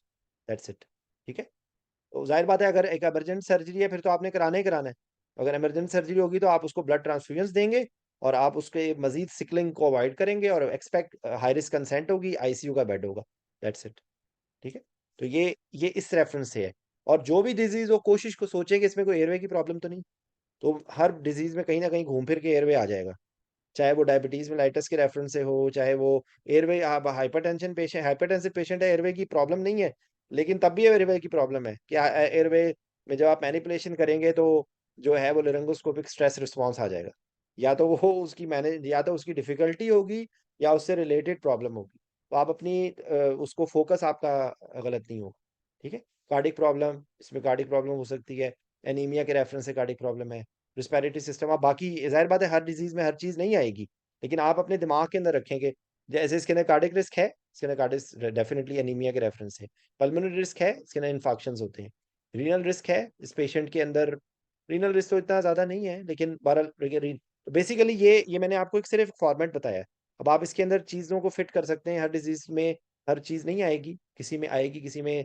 तो दिमाग में आपके रखें कि PONV से related, airway management से related, special monitoring से related, blood transfusion से रिलेटेड।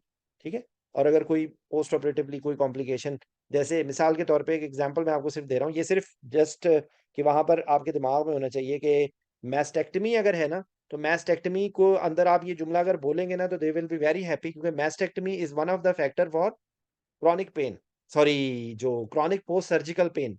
ठीक है, तो ये आप को 3-4 सर्जरीज के नाम आप इस रेफरेंस से याद कर लें, mastectomy, hernia, caesarean section. You will be surprise, caesarean section देखने में इतना सिंपल ऑपरेशन है, लेकिन it is one of the risk factor for chronic post surgical pen.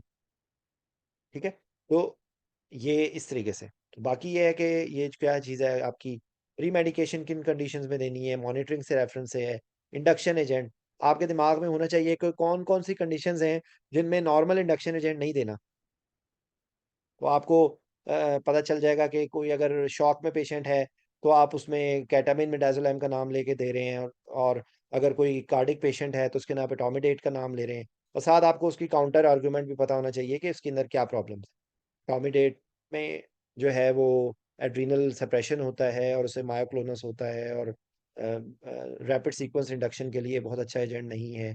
2-3 बातें आपको उसके बारे में पता होनी चाहिए। केटामीन अगर आप बहुत हाई डोज में दे रहे हैं तो उससे सिम्पैथेटिक एक्टिविटी बढ़ रही है और ये हो रहा है वो हो रहा है, तो ये आपके दिमाग के अंदर बात आ जाएगी। ठीक है, मसल रिलैक्सेंट के रेफरेंस से हमने बात कर ली थी कि अभी अभी मैंने आपको जो जो टीवा के बारे में मैं बता रहा था उसके अंदर यही बात थी। ठीक है, एनाल्जेसिया का प्लान हर के अंदर, फ्लूइड थेरेपी हर पेशेंट की आप दिमाग में रखें कि कोई इससे फ्लूइड थेरेपी से रिलेटेड बात है, तो जो आपका वाइवा जब आपसे वो मैनेजमेंट पूछ रहे हैं ना, तो यकीन करें यही बातें आपने बतानी है। वो आपको ये नहीं कहेंगे कि अगर आप उनको खुद से बता देंगे ना तो आपके आप पास हैं। कि एक पेशेंट है, जैसे एग्जांपल मैं अभी अभी आपको मैंने माइटल स्टीनोसिस का बताया था ना, तो इसके अंदर फ्लूइड थेरेपी आपका जो अभी जहाँ से युसरा ने बात स्टार्ट की थी, गोल डायरेक्टेड फ्लूइड थेरेपी। ठीक है, तो गोल डायरेक्टेड फ्लूइड थेरेपी के रेफरेंस है कि इसके अंदर आपने ज़्यादा फ्लूइड नहीं देना, लेकिन मेंटेन भी रखना है। तो आप कह सकती हैं कि we can maintain the volume with colloid. अगर आपने कोलाइड दे दिया है तो उससे आपको कम वॉल्यूम में आपका वो हो जाएगा, पेशेंट का बस बेहतर रहेगा। ये मैं आपको एक एग्जांपल दे रहा हूँ। ठीक है, तो ये हर पेशेंट के अंदर आपको इसके अंदर ये चीज़ें आएँगी। तो बेसिकली तमाम जो ये जो लिखी हुई है ना बातें, ये आप टेबल बाय वे में भी आप अप्लाई कर सकते हैं और लॉन्ग केस में भी आप अप्लाई कर सकते हैं। ठीक है, कि कोई भी हो ना तो आप उसके अंदर रिस्क असेसमेंट एंड स्ट्रैटिफिकेशन कि इसके अंदर प्रॉब्लम क्या है। अगर उन्होंने आपको बोल दिया ना लैप्रोस्कोपिक कोलिस्टेक्टमी, तो it is one of the pulmonary risk factor. अगर उन्होंने लेप्रोटमी कह दिया ना, तो इसके it is one of the pulmonary risk factor. ये एक एग्जांपल मैं आपको दे रहा हूँ। तो आपको ये पता हो जाना चाहिए कि इसके अंदर पोस्ट ऑपरेटिव कॉम्प्लिकेशंस के चांसेस हैं। तो इस तरीके से आप अगर आप थोड़ी-सी प्रैक्टिस कर लें, ट्यून कर लें ये 20-25 सर्जरीज़ और 20-25 डिज़ीज़, इन्हीं में से कोई ना कोई वाइवा आना है। तो ये बहुत आराम से पास हो जाएगा इंशाल्लाह। और हर केस में देखें ऑप्टिमाइज़ेशन, हर केस के अंदर कोई ना कोई ऑप्टिमाइज़ेशन का दिमाग में ले आएँ। अगर एक पेशेंट लेप्रोटमी का भी है ना फॉर एग्ज़ाम्पल, तो वो सीवियरली डिहाइड्रेटेड है। तो आप कहेंगे कि we will discuss with the surgeon and we will immediately we can start some fluid therapy even before transfer the patient to the OR. ठीक है, so that you will get a better. अगर एक COPD का patient है तो आप उसमें कह दें कि we will try to target the reversible component. तो उसके अंदर आप 3-4 नाम ले लें, नेबुलाइजेशन कर सकते हैं, स्टीरॉयड दे सकते हैं, एंटीबायोटिक दे सकते हैं, और वो जो है पोस्टरल ड्रेनेज कर सकते हैं, और अगर कोई प्लूरल इफ्यूजन है तो उसको ड्रेन कर सकते हैं। जो अगर कोई कार्डिक फेलियर हो रहा है तो उसको ट्रीट कर सकते हैं according to the time.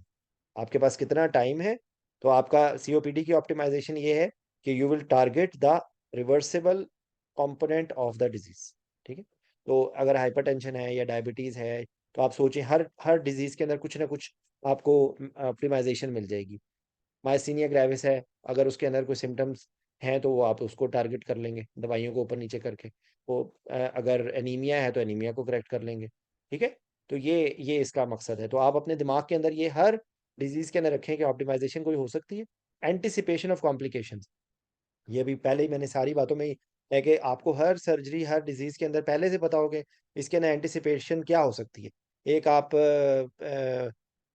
PIH का पेशेंट था, अब आप वो उस पेशेंट को मैग्नीशियम सल्फेट चल रहा है, तो ये आपसे वो एग्जामिनर नहीं पूछेगा आपसे, ये आपको खुद बताना है कि इस पेशेंट के अंदर अगर आपने जनरल एनेस्थीसिया दिया है तो उसके अंदर प्रोलॉन्गेशन ऑफ मसल रिलैक्सेंट हो सकती है।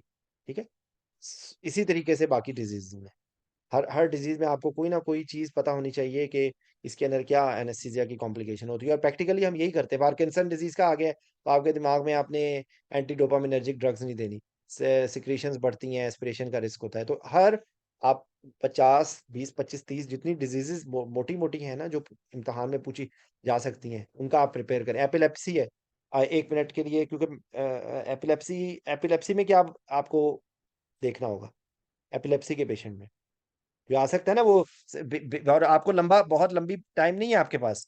आपसे वो ये होगा कि एक पेशेंट बच्चा है जो एपिलेप्टिक है, उसका एमआरआई होना है फॉर एग्जांपल, ठीक है। तो आपको एपिलेप्सी के रेफरेंस से आपको क्या बातों को दिमाग में रखना है?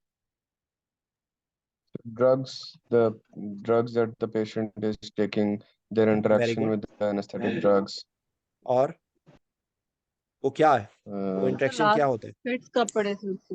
लास्ट sir, फिट कब पड़े? sedative effects होते हैं सिडेटिव in इफेक्ट drugs होते हैं, के जो most यूसरा ने बोला है ना, वो सबसे इंपॉर्टेंट ये कि कितने फिट्स हो रहे हैं, drugs, कितना कंट्रोल्ड, कितना वेल कंट्रोल्ड drugs, है या नहीं है, con- ठीक है। दूसरी disease बात हो गई, control कैसा है? जी, एंटी एपिलेप्टिक ड्रग्स आपने बताई है ना, तो आप उसका बोल सकते हैं कि anti epileptics have effect on liver, bone marrow and some other systems. तो you just have to see. And important, तीसरी इंपॉर्टेंट बात, यस यूसरा, आप बताओ। एक बात और बहुत इंपॉर्टेंट है with reference to epilepsy, anaesthesia care के रेफरेंस से। Sir, मैं बता दो अगर आपको पता okay sir okay sir, certain anesthetic drugs have epileptogenic properties, so their use should be avoided. Is है। it okay, sir important? Non operating room anaesthesia ही है। नॉन ऑपरेटिंग रूम एनेस्थीसिया है, यस बिल्कुल बिल्कुल। वो मैं इस वक्त मैं एपिलेप्सी पे फोकस कर रहा हूँ। जाहिर बात है अलग अलग उसमें तो सारी वो बातें आएंगी। यहाँ पर जो मेरे दिमाग में बात थी ना, वो ड्रग लेवल्स थे, ठीक है। क्योंकि हम लोग प्रैक्टिकली कभी करते ही नहीं है, इसलिए ये भूल जाएगा, लेकिन ये आपने एग्जाम में जरूर बताना है कि एपिलेप्टिक पेशेंट के अंदर जो कंसर्न इंपॉर्टेंट, जो आपने एपिलेप्टोजेनिक मेडिकेशंस बता दें, लास्ट फिट्स बता दें, कंट्रोल कैसा है, एपिलेप्सी के जो दवाइयां हैं उसकी वजह से बोन मैरो सप्रेशन पता लगे, उसको एनीमिया हुआ है, ठीक है, ये बात। और उसके अलावा जो ये कि drug levels, if it is possible to see the blood levels, because if the drug levels are not adequate, patient will be at risk of epilepsy fits, ठीक है। एक और बात ये कि you have to avoid all the factors which will decrease the seizure threshold। ये बस आप इतना जुमला याद रख लो एपिलेप्सी के रेफरेंस, यकीन करो और कोई बात है ही नहीं, यही 4-5 बातें हैं जो एपिलेप्सी के रेफरेंस है। और ऑफ कोर्स इसके साथ आप कर सकते हैं कि कितने उसको पढ़ते हैं, फिट्स पढ़ते हैं, कितनी उसकी कौन सी टाइप है, कोई स्पेसिफिक चीज है, कोई स्पेसिफिक ब्रेन के लिए ना, क्योंकि epilepsy again is a tip of iceberg. It may be benign, it may be because of some brain tumour, it may be because of anything, ठीक है ना। कोई हो सकता है कि उसको कोई इलेक्ट्रोलाइट इम्बैलेंस है जिसकी वजह से उसको फिट्स हो रहे हैं। तो there are so many factors, febrile fits होते हैं, देयर सो मतलब बेसिकली आप ये जुमला बोल सकते हैं कि एपिलेप्सी की इटियोलॉजी, उसका कंट्रोल, उसकी मेडिकेशंस, उसके मल्टी सिस्टेमिक इफेक्ट, उसका ड्रग लेवल्स, मेंटेनेंस ऑफ जिस environment in which you are trying to avoid any factor which can precipitate the fits. And you can say post-operative, if you have any doubt, post-operative monitoring with reference to fits. That's it. ठीक है। तो वो उसके अंदर जो basically आता है वो जो है ना आपकी होम्योस्टैटिक कंडीशंस। तो जो जो लोग पहले से, मैंने कई दफा ये जुमला मैं बोलता हूँ, एक मिनट यहाँ पे लिखा हुआ है, आगे कहाँ लिखा हुआ है? एक मिनट, वो है बेसिकली जो माई बेस्ट फ्रेंड्स हैं, जो आपको कहीं पर भी आप फंस जाएं तो माई बेस्ट फ्रेंड आपकी हेल्प करने आ जाएंगे। वो माई बेस्ट फ्रेंड हैं जनाब आपके, ये एक मिनट, सर वो नॉर्मोथर्मिया, नॉर्मोबुलिमिया, नॉर्मोकेपनिया, यस, नॉर्मोक्सिया, वो यही आपके है। वो आपके माई बेस्ट फ्रेंड है, ठीक है, ये है my best friend. Normoxia, normocarbia, normotension, normovolaemia, avoid sympathetic stimulation, stress response, maintain myocardial oxygen demand supply ratio, maintain sinus rhythm, maintain SVR, maintain preload and afterload, maintain right and left sided filling pressures, multimodal analgesia, ठीक है। तो आप basically आप अपने अल्फाज को modify करके जो भी एनेस्थीसिया है ना, चाहे वो कोई भी डिजीज हो, कम वक्त उसमें, एंड अल्टीमेटली यही सारी बातें, कोई भी अच्छा एनेस्थीसिया है ना, बैलेंस्ड एनेस्थीसिया, वो यही है, ठीक है। तो ये आप याद कर लो ये, ठीक है। मेरा ख्याल है कि आज के लिए काफ़ी है। आज आप लोगों के आने का शुक्रिया। और आपको कोई चीज़ समझ ना आए तो प्लीज़ पूछ लेना, कोई भी कोई भी चीज़ पे अगर कोई कंफ्यूजन है, कोई आर्गुमेंट है, तो please don't hesitate to ask. मैं तो देखो, मैं अपना पॉइंट ऑफ व्यू बता रहा हूँ, मैं गलत हो सकता हूँ बिल्कुल। मैं I have no ego, you can disagree with me in anything, ठीक है। सर आप हमें ना ये रिसेंट एडवांसेस करवा दें, रीसेंट एडवांसेस में मतलब जो जो मेरे इसके दिमाग साथ में साथ ना मतलब ये भी जी। रीसेंट एडवांसेस, देखो मैंने आपको एक टॉपिक बताया है अभी, टीवा टीसीआई, ये एक रीसेंट जी एडवांसेस तो सर। नहीं है, लेकिन ये टॉपिक पूछा जा सकता है। इरास है, इरास प्रोटोकॉल। तो इरास के बारे में आपको जी सर। थोड़ा सा आइडिया हो, वो आपसे पूछ सकते हैं इरास के बारे में। जिस जमाने में आज से अच्छा कुछ अर्सा ठीक है। पहले एक रैपिड रिस्पांस टीम का आया था, मैंने एक दफा काफी डिटेल से डिस्कशन की थी concept of teams, different teams in anaesthesia. तो वो मैं ये उसमें चैनल में मौजूद है। मुझे भी याद नहीं आ रहा कि ये कहाँ है, किसी एक प्लेलिस्ट में मैंने रखा हुआ था इसको, कॉन्सेप्ट ऑफ टीम्स। टीम्स होती है ना, कौन कौन सी टीम्स होती हैं? Acute pain service, chronic pain service, rapid response team, critical care outreach team, ठीक है। वो मैं इसमें से ढूंढ के ना आप लोगों को भेज देता हूँ, आप सुन लो। वो उसके अंदर यही यही सारी बातें हैं जो ये आपसे एक रीसेंट एडवांसेस नहीं है, ये बेसिकली ए टिपिकल टॉपिक्स होते हैं जो एक वो एग्जाम में जरूर पूछते हैं, ठीक है ना। और रीसेंट एडवांसेस में कौन सा टॉपिक आपके दिमाग में है?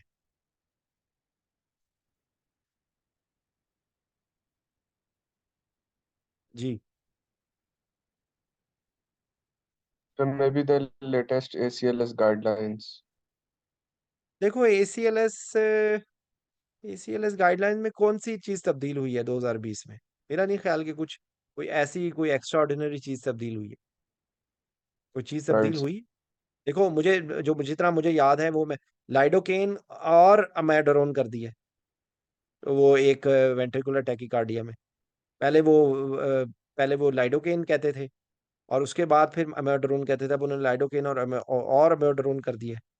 मे- जो बेसिक, देखे मेरी बात सुने, वो इस तरह की जो चीज है ना,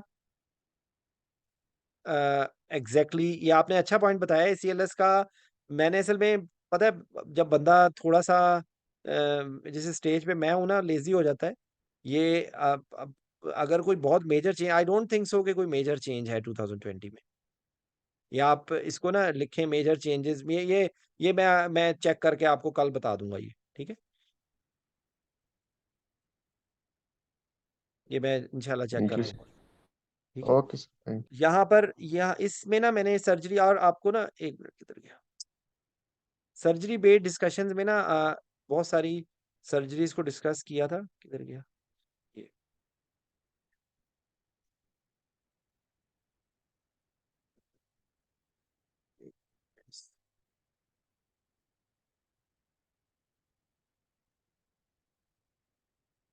इस तरह क्यों आ जा रहा है वीडियोस, किधर है? जी, जैसे विपल प्रोसीजर है, ठीक है। विपल प्रोसीजर में आपको बड़ी इंसिजन है, उसमें एनास्टमोसिस करते हैं, और फ्लूइड की किस तरह होती है। अच्छा, एक एकदम से आखिरी बात एक सिर्फ मैं बता दूं, फ्लूइड थेरेपी का कोई रोल होता है लेप्रोटमी के अंदर?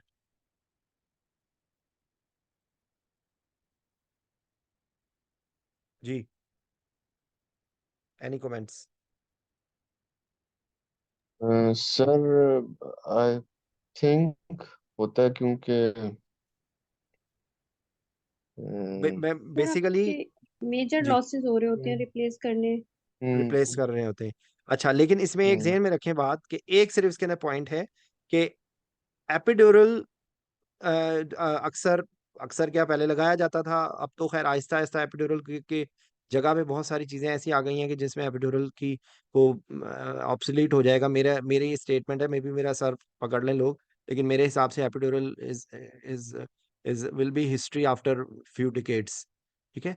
लेकिन उसमें प्रॉब्लम एक ये होती है कि जब वो एनास्टमोसिस करते हैं ना, ये विपल के रेफरेंस से मेरे दिमाग में आ गया था, ये आप जहन में रखें बात, कि जब वो एनास्टमोसिस कर रहे हैं ना, जिस टाइम पे, या वो उस टाइम पर गट का एडीमा नहीं होना चाहिए, ठीक है। तो अगर आपने उस टाइम पे बहुत ज्यादा फ्लूइड दिया है, तो एनास्टमोसिस के फेलियर के चांसेस होते हैं। ये एक एक पॉइंट था जो इंपॉर्टेंट है। और एपिड्यूरल्स का भी इसमें बेसिकली प्रॉब्लम ये है कि जब एपिड्यूरल दिया जाता है ना, तो बेसिकली हाइपोटेंशन होगी, हाइपोटेंशन होगी तो वेज़ोप्रेसर देंगे। तो हाइपोटेंशन भी एनास्मोसिस के लिए नहीं अच्छा, और अगर आप वेज़ोप्रेसर दे रहे हैं तो वो भी एनास्मोसिस के लिए नहीं अच्छा। ठीक है, इसलिए कोलोरेक्टल और जो मतलब मैं जिस सेंटर्स में काम करता हूँ यहाँ पर एपिड्यूरल, मेजॉरिटी जो सर्जन्स हैं they said thank you very much, we don't want epidural. और मैंने तो मुझे तो बिल्कुल, मैंने क्योंकि मैं इस बात में 100% कन्विंस्ड हूँ कि एपिड्यूरल की कोई ज़रूरत नहीं है। आप रेक्टर स्पाइनी ब्लॉक लगा दे, कोई आप ऐसा ब्लॉक लगा दे कि जिससे बहुत ज़्यादा हीमोडायनेमिक इंस्टेबिलिटी ना हो। एपिड्यूरल में से मोबिलिटी भी, एपिड्यूरल ये जो इरास का प्रोटोकॉल है उसके रेफरेंस से भी एपिड्यूरल जो है वो है डिस्करेज्ड है। लेकिन ये बात आपने एग्जाम में नहीं बोल ली, क्योंकि ये एग्जाम में अगर आप बोलेंगे तो वो आपका सर फाड़ देंगे। तो इसलिए ये मैं आपको, वैसे प्रैक्टिकल बात मेरे दिमाग में आ गई थी, लेकिन एटलीस्ट वहाँ पे आपने ये बता देना है कि लेप्रोटमी में जब एनास्टोमोसिस होता है तो ये भी एक क्रिटिकल स्टेप है कि you should not give too much fluid so that gut edema will be occurring and it will not be a good thing for anastomosis। ठीक है, और अगर कोई भी आप टॉपिक डिस्कस करना चाहते हैं तो रात को तो मैं जाहिर बात है होता हूँ, लेकिन दिन में भी आपको कोई भी चीज़ पूछनी हो just drop a message. So thank you very much, I hope कि आप लोगों को फ़ायदा हुआ है। मेरी तो यही सिंसियर दुआ है और कोशिश है कि आप लोग बहुत अच्छे एनेस्थेटिस्ट बने और इम्तहान पास हो जाएगा, परेशान ना हो बिल्कुल। ठीक है, ये it's just matter of time. थोड़े दिन के बाद आप जो है वो ये वक्त को याद करके ना, जैसे उस वक्त जब मैं रोता था और बीटा ब्लॉकर्स खाता था, और अब मैं ये उस वक्त को याद करके हंसता भी हूँ। और सिर्फ मैंने एक तकलीफ को अपने दिल में बिठा लिया कि हर वो इंसान के जो उस इम्तहान में जा रहा होता है ना, मुझे उससे एक अटैचमेंट होती है। मेरी अटैचमेंट का और मेरा मकसद कोई भी नहीं है। ठीक है, सो बहुत बहुत शुक्रिया आप लोग के आने का। Special thanks to my dear class fellow, my hostel fellow Taiyab. Taiyab रात के 12:15 बजे हमारी बातें सुन रहे हैं। ओके भाई, thank you very much, bye bye.